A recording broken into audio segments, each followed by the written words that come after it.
हुकूमत ने पेट्रोलियम मसनूआत की कीमतों में कमी का ऐलान कर दिया। वज़ीर ख़ज़ाना इसहाक़ डार ने आइंदा 15 रोज़ के लिए पेट्रोलियम मसनूआत की कीमतों में कमी का ऐलान कर दिया।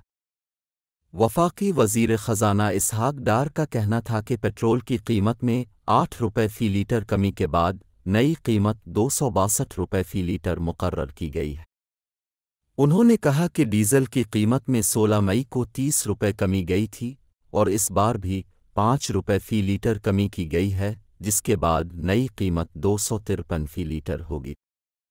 लाइट डीज़ल की कीमत में 5 रुपये फ़ी लीटर कमी का ऐलान किया, जबकि मिट्टी के तेल की कीमत बरकरार रहेगी। पेट्रोलियम मसनूआत की कीमतों का इतलाक़ रात 12 बजे से होगा।